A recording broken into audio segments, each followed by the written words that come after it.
What's going on, everyone? Welcome back. My name's Eladin. In this video, I'm going to be going over all the essential things that I think everybody should know as a new player or a returning player.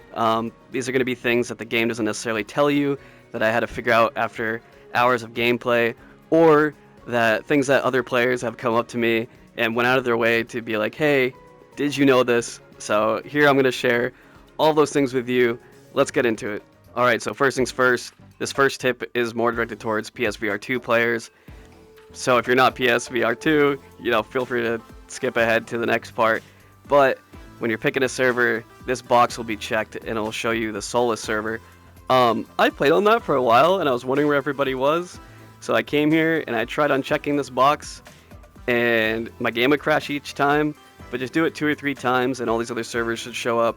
I personally play on A3 US East. There's a lot of people here, but obviously feel free to pick whichever server fits you best.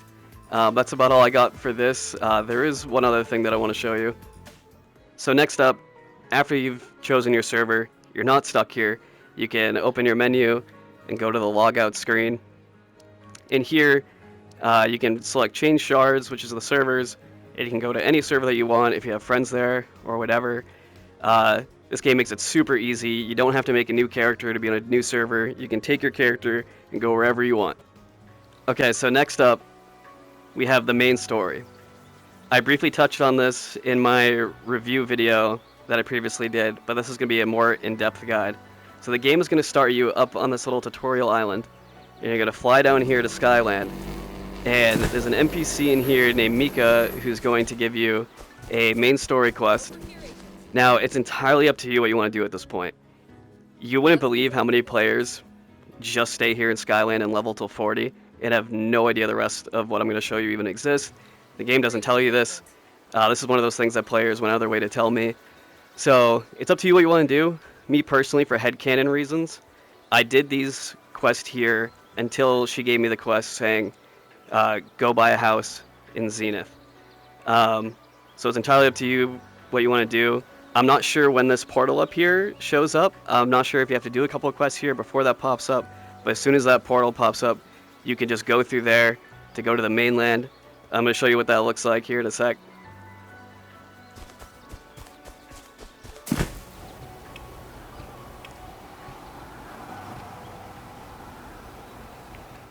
So depending on what you decide to do, if you have the buy a house quest, you'll just follow the markers into the main city here, which will lead you to the player housing.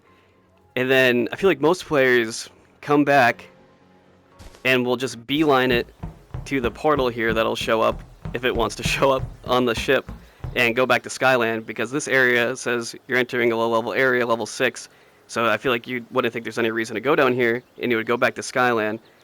But at this point in the story, if you were in Skyland for a little bit, you're definitely going to be over leveled.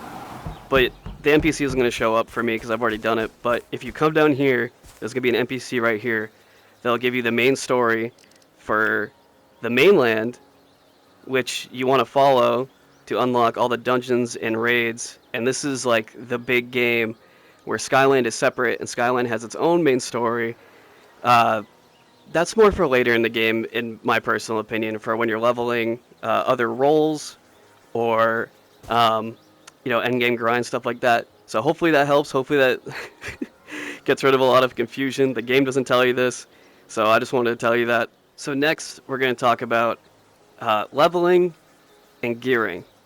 So if you're following the main story quest, it's going to constantly take you to places like this, like little hubs that have a crafting station and like a safe haven, where they're going to give you a main story quest, but they're also going to give you these hunt quests. And I highly recommend that you do at least 1 or 2 each time you're here while you're doing the main story. Because while you're doing the main story, you're killing mobs and they're dropping items for that turn-in quest that just give you extra experience. And also, while you're in each area, there's only about like 3 to 4 main story quests for each area, and then it'll take you to the next area, and then the next area, and so on. And each time, while you're doing the main story, you should get enough pieces of gear that drop from mobs to fully equip yourself to be geared. I never came across an issue where I was under geared or I didn't get a full set of new gear with each area that I went to by the time I was done the main story quest. So that's huge. And also, while you're doing this, when you unlock the first dungeon, you should be doing your leveling roulette, which your leveling roulette is whichever dungeons you have unlocked. You can do these 3 times every 3 hours, and it'll reset so you can get these rewards. And the biggest thing about this is to be farming the Mark of Ancients, which you're going to use when you hit level 40 to buy your level 40 gear.